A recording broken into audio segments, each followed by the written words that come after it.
A single idea of just three words built the $10 billion empire of Sanjeev Bikhchandani, the founder of InfoEdge. It's information aggregation and distribution. Naukri.com for information for jobs, 99 acres for real estate, Jeevansathi.com for marriage, Shiksha.com for education, and many such portals. Eventually, when Sanjeev started investing in startups, his biggest success, which is Eternal or Zomato, started as restaurant's menu information aggregator. The wild part is Sanjeev invested in Zomato when they were doing revenue of only 1 lakh a month. I just spent over 20 hours researching Sanjeev Bikhchandani, read articles on him, transcripts of his interviews and podcasts, and all the time he remembered me of the embodiment of this idea. The perfect example of what Charlie Munger said: take a simple idea and take it seriously. I've thought about that quote studying Sam Walton, Jeff Bezos, Warren Buffett, but I have never seen it illustrated as clearly as in the life of Sanjeev Bikhchandani. 35 years spent on a singular idea. Listen to what Sanjeev said about his business. We are in the business of classifieds, recruitment classifieds, matrimonial classifieds, real estate classifieds, education classifieds. That's what we do. Aggregate information, distribute it. That's it. Single idea taken seriously built his $10 billion empire. But before all of this, he was born in a middle class family. Father's a government doctor, mother a homemaker. He was good with studies, and fast forward, he graduates from IIM Ahmedabad, joins a prestigious job at Horlicks maker HMM, which is today known as GlaxoSmithKline GSK. But Sanjeev does not find the job meaningful and also had entrepreneurial ambitions since he was like 12 years old. And this is a very interesting story. I love this. He traces its origins back to reading about JRD Tata in business magazines when Sanjeev was only 12 years old. This reminds me exactly of Jeff Bezos. Jeff Bezos was an avid reader as well, and when he was a young and impressionable person, he came across several businessmen and read about a lot of businessmen, and that reading gave him the idea to start something of his own. You just need to have an exposure to different ideas. I don't think you particularly choose the ideas that you're gonna work on. I believe in what Jeff Bezos says, that you don't choose your passion chooses you. Or the same thing said in different words is that people don't have ideas have people. And the idea of starting something of his own had Sanjeev Bikhchandani ever since he was 12 years old. So fast forward to October 1990 in Delhi, India. Sanjeev quits his prestigious, stable and high-paying job to start something of his own. Household income drops drastically. His neighbors are talking, the man lives off his wife's salary. And they're right. Sanjeev's hardly making survival money in the early days, and for the next 6 years, he takes almost no salary. His wife Surbhi used to work at Nestle, and her salary ran the household. Sanjeev was hardly making 2 to 3,000 rupees a month, which translates to roughly 25 to 30,000 rupees a month today, and he was doing odd jobs, small things as he calls them. He starts working on his business IND Mark with a co-founder from his father's servant quarters, paying him 800 rupees in rent. He manually digitized registered and pending trademark applications from the Bombay Trademark Registry. Since the government took years to approve trademarks, companies were at risk of launching brands only to have them rejected later. Sanjeev provided computerized search reports to pharmaceutical companies for roughly 350 rupees each. Across other odd things he did, he taught at various management institutes and conducted MBA preparation for the CAT exam, charging 275 rupees an hour. So for my international viewers, if you want to do an MBA from a prestigious institute in India, you need to give this exam called CAT. CAT, and Sanjeev used to take coaching classes for it. And there were 20 other small businesses he did. One of those small businesses was jobs listings and salary surveys, which he called Info Edge, which is still the name of his company today.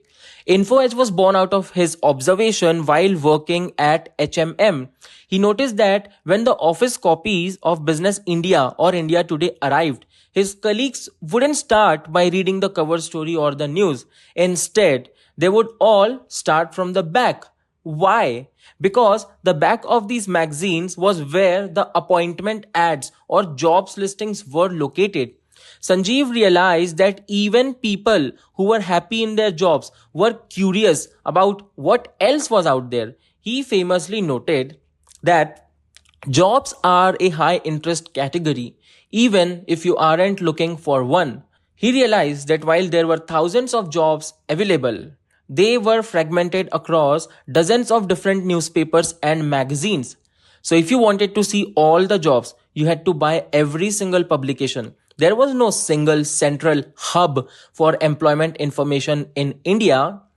So, what he did with InfoEdge in the early days was he conducted detailed surveys on entry level packages for MBA and engineering graduates at IIT and IIM campuses. And he would sell these reports to the HR departments of various companies who wanted to know what their competitors were paying to attract top talent. This was the time when he exhibited this maxim that excellence has the capacity to take pain. Sanjeev often refers to this 1990 to 1997 period as the lost years or drifting years, where he had no grand vision, just a simple idea and the willingness to do the boring, ordinary work required to stay afloat. So fast forward to 1997, he's been 7 years into business now and just doing 20 different small things. So in 1997, internet was booming in America. Sanjeev visited an IT exhibition at Pragati Maidan in Delhi and he saw a stall for the internet. At that time, almost no one in India knew what it was. And there were a grand total of 14,000 internet users. That's all. Almost non-existent user base. But to Sanjeev, the internet represented the promise of the perfect hub of distribution. Although internet was at its infancy, it was low cost, accessible from anywhere, and you could aggregate all those fragmented newspaper ads at one place. So, with this thing in mind, Sanjeev launched Naukri.com, which basically means jobs.com, but in Hindi. It was a criminally simple, stupidly simple makeshift operation. Sanjeev would get 29 newspapers delivered every week. He hired 2 data entry guys. These 2 guys would manually transcribe every job ad from those newspapers by hand. Then he uploaded it to the website, and I love this part about the website story. It shows us that how desperate those times were. There were no affordable servers available in India. So to save on costs, he requested his brother who lived in America to rent out a server for him for a monthly cost of $25. Sanjeev would send all this information to his brother via email, and the website was hosted from the United States. No algorithms, no venture capital, just a scrappy website. 29 newspaper, 2 guys and 1 scrappy website. In year 1, they did 2.35 lakhs in revenue, which is almost 3,000 American dollars. Then the second year, they did 18 lakhs in revenue. In the beginning, almost 80% of listings were free. This is insane. The idea inside Sanjeev's head was to attract organic users into the site by listing out jobs for free. Once they got that traffic of people looking for jobs, and talented people looking for jobs would tell companies that, hey, I saw your jobs listings on Naukri.com. The company would reach them out saying, who are you? We did not pay you for the listing. Then Sanjeev would say, yes, we listed it for free. to show you how much talent is looking for you online. Now, if you want to keep getting these resumes and get better positioning, here is the price list. Incredibly genius. In the late 90s, a newspaper ad in the Times of India could cost 50,000 to 1 lakh for a single day. Jobs listings could run as high as 15,000 for a month. Sanjeev priced a Naukri listing at 350 to 500 for 30 days. Just a steal of a deal. He realized that while internet users inside India were few, there were thousands of NRIs in the United States and United Kingdom who wanted to come home but had no access to Indian newspapers. So he would sell this proposition to the companies that, hey, if you want to attract top IIT, IIM talent, which is working abroad and they want to come back to work in Bangalore, then you cannot reach them through a Delhi newspaper. This made Naukri.com the only bridge for the reverse brain drain talent pool. So in the early days, people thought he was insane to list jobs for free. And maybe he was. You have to be a little insane to delusionally believe in your ideas and bet on yourself. Sanjeev kept showing up. Every week, 29 newspapers uploading job by job. By year 7, they reached 45 crores in revenue with a profit of 8.4 crores. And 9 years after starting Naukri.com, which was supposed to be the 21st small thing, after the first 20 small things didn't become big, in 2006, it became the first Indian internet company to IPO. And it closed at a market cap of almost 1600 crores with Sanjeev's net worth at 700 crores. This is 2026. His net worth was 700 crores 20 years back. Same idea every single week for 9 years. If Charlie Munger was alive today, I am sure he would pat Sanjeev on his back. Charlie didn't say try a simple idea. He said take it seriously. Seriously means living in servant quarters for 7 years while neighbors gossip. Seriously means fighting for 6 months to get a 30,000 rupee bank overdraft. Seriously means not taking a salary for 6 out of first 10 years. It means doing 2.35 lakhs in year 1 and still showing up for year 2 anyway. That's exactly what seriously looks like. Anybody can have a good idea for a month. Very few people can take that idea seriously for a decade. Almost nobody can take it seriously for 3 decades. After perfecting the model with Naukri, when Sanjeev asked himself, what other categories can I apply this to? Real estate? Sure, information was fragmented. He launched 99acres.com, same model. Matrimonial listings? Yeah, launch jeevansati.com, same model.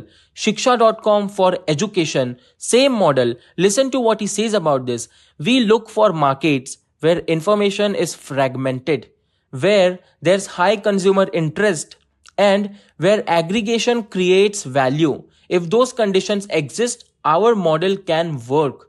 3 criteria, that's it. He did not diversify randomly. He took this one idea and applied it methodically to different verticals.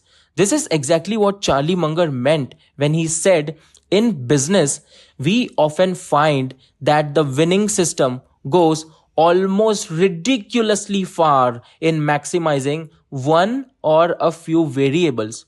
Almost ridiculously far. And Sanjeev went ridiculously far with one variable, information aggregation. 35 years. Fast forward to 2010, Sanjeev and his CEO Hitesh both used to use this website called Foodie Bay.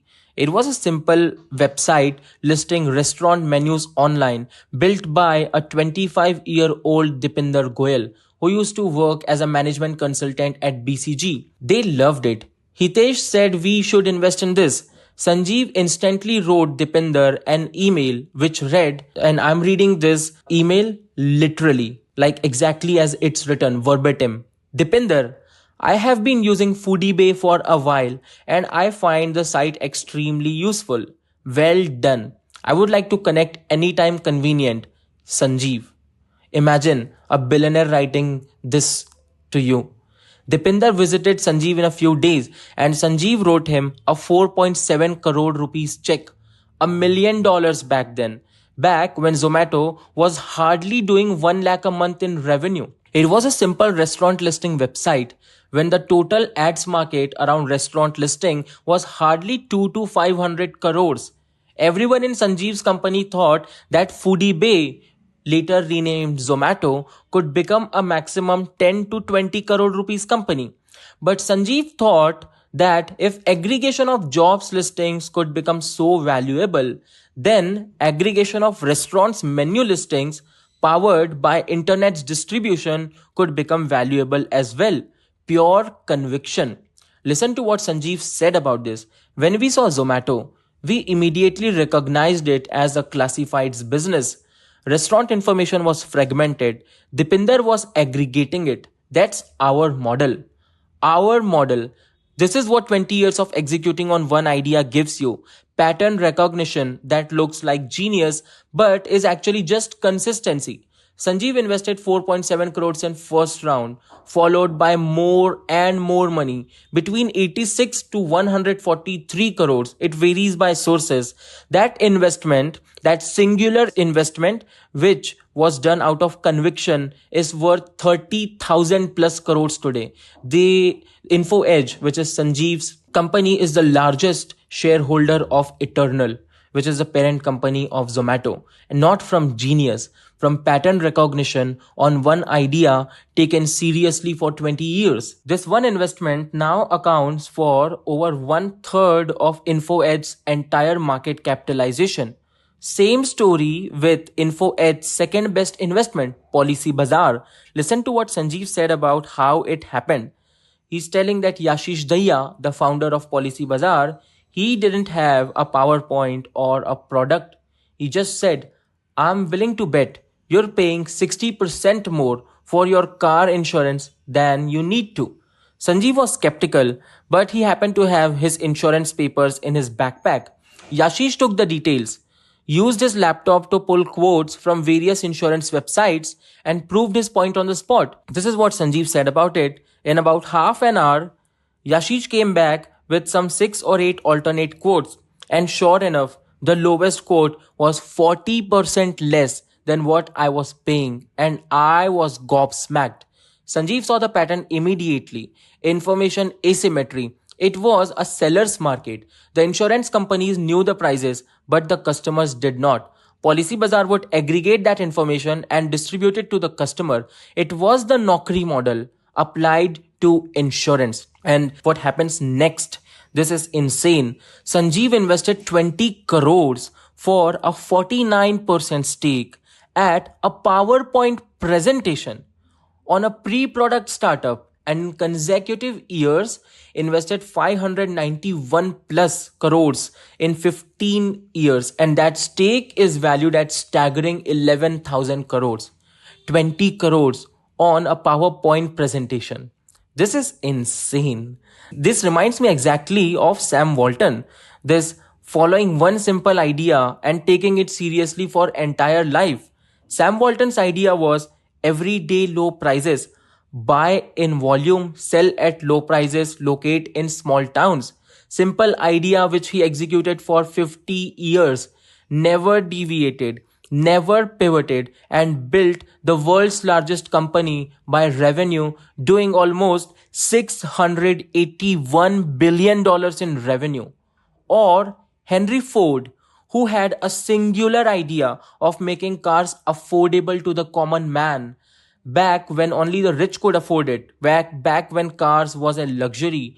Henry Ford spent 2 decades figuring out mass production of cars before making Model T, the best-selling car which literally changed geography and how people traveled forever. This is how the giants operate.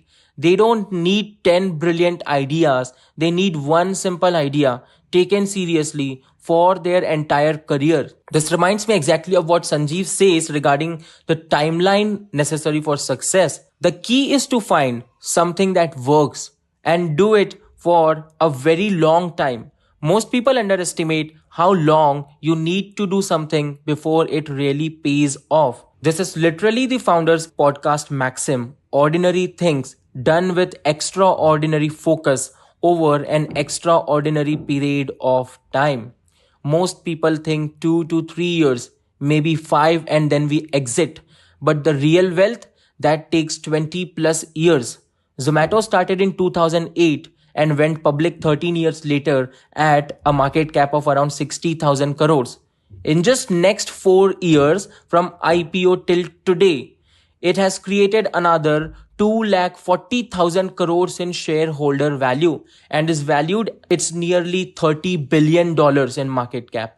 I love the teachings of Sanjeev so much that I collected a bunch of his principles verbatim regarding certain situations. Any conventional business person would have pivoted to other things. Social media was becoming hot. Sanjeev could have started a social media of his own. E-commerce was becoming hot. Flipkart started. Snapdeal started. Sanjeev definitely had the money and resources to do it, but he stayed focused. This is what he says about focus. We are in the classifieds business. That's what we do. We don't get distracted. If it's not classifieds, we don't do it. And this focus made InfoEdge into what it is today. And it's not just his own business. Even when it comes to investing, he applies that same focus. He says that we invest in businesses that look like our businesses. Same model, different category. For example, Zomato for restaurant listings, Policy Bazaar for insurance information distribution. He does not care about competition. The best competitive advantage is doing the same thing better than everyone else, and this is important, for longer than everyone else is willing to do it. But you need to have incredible levels of patience and pain tolerance for that. And this is what he says on having patience. Building a business takes time, much longer than you think. You have to stick with it even when there's no evidence it's going to work. Simple principles. One simple idea taken seriously, aggregate information, distribute it. 3 words, 35 years, billions of dollars. Charlie Munger was right. Take a simple idea and take it seriously. Sanjeev Bikhchandani proved it. Now it's your turn. This was Maxim Monday. Thank you for tuning in. See you around next Monday.